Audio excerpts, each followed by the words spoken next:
Hello everyone. Today I am talking about a mode of heat transfer called convection. Basically there are several types of mode of heat transfer like conduction, heat exchanger. Similar, convection is a mode of heat transfer. So what is convection? Convection is a heat transfer process which takes place between a solid surface to the fluid surface. Now fluid can be categorized by compressible and incompressible. Here we are considering the compressible fluid, that is air, and incompressible fluid always water. Okay, look.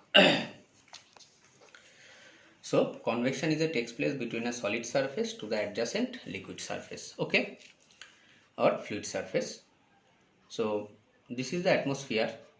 So atmospheric air when moving with naturally above this flat surface, their temperature gradient occur.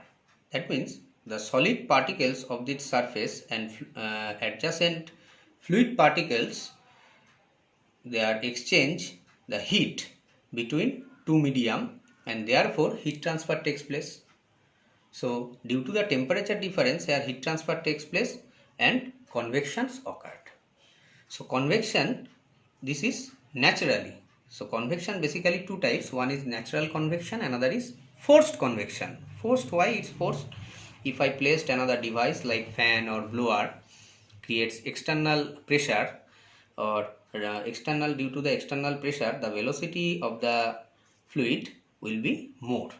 Okay, so more velocity passing above this flat surface, similar process will occur, and the temperature will be changes of the solid surface. The temperature of the solid surface is Tw, which is uniform throughout the section. After entering this fluid, the temperature will be changes. Any position if I taken here, the temperature will be reduced from the atmospheric temperature. And another important, this is the heat flux. Okay, so heat flux, that is the total rate of heat transfer per unit area is defined, we know. Now this mode of convection like natural or forced convection is mechanized by a principle. Okay, the principle is when the viscosity occurs between two fluid layers, and due to the momentum transfer of fluid layer, their velocity profile creates, or boundary layer creates. Okay, so first of all the question is, what is the velocity layer? Look, here I have considering a solid surface which is similar like this, and the atmospheric air moving above this surface. So at a certain distance from the initial position of the plate, considering x, at x distance a velocity profile creates like this types of. Here I have seen that these horizontal lines indicate the velocity which gradually decrease towards the flat plate. Why? The velocity is maximum to the plate, and due to the maximum of the the velocity is minimum at this position and maximum upward direction.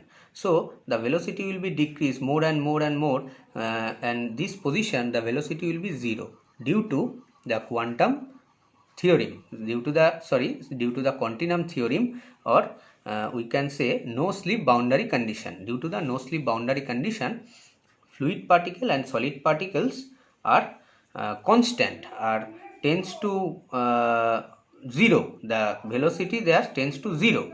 So here velocity, due to the 0 velocity, so no slip boundary condition, the velocity profile like this, and the another layers are gradually increasing. And the another reason is the viscosity. Viscosity are important flow property which creates a resistant force between two adjacent fluid layer when the layers are moving. Here the layers are moving because the atmospheric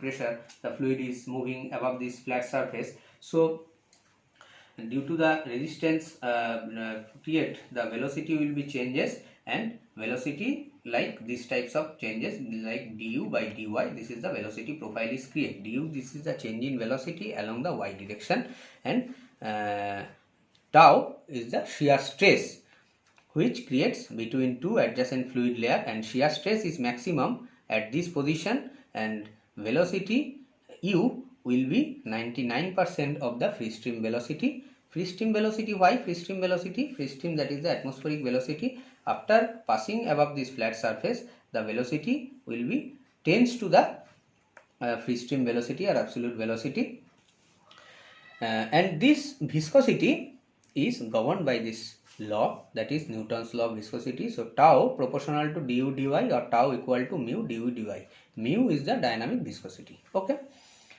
and due to this length, there are several types of velocity profiles are creates, and due to this velocity profile, I have drawn a imaginary layer which called a boundary layer.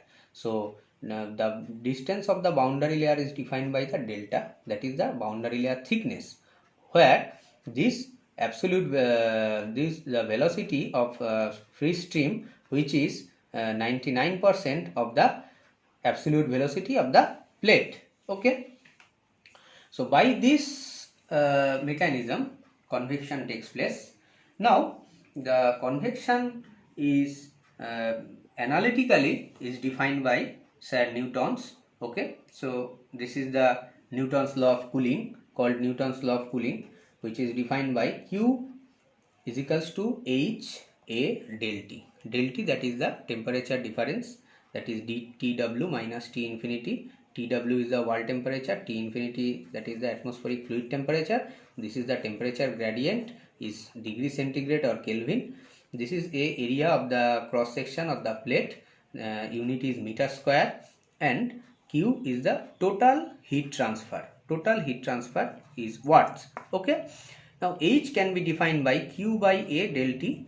So for total heat transfer per unit area per unit temperature difference, we can calculate the convective heat transfer coefficient. Okay, this is the convective heat transfer coefficient. This coefficient is defined by the this coefficient is mentioned for this convection process. Okay, this is convective heat transfer coefficient. So H is equals to Q by A del T. So unit will be watt per meter square, degree centigrade or Kelvin. Okay, so this is the introduction of the convection. Hope all of you enjoy.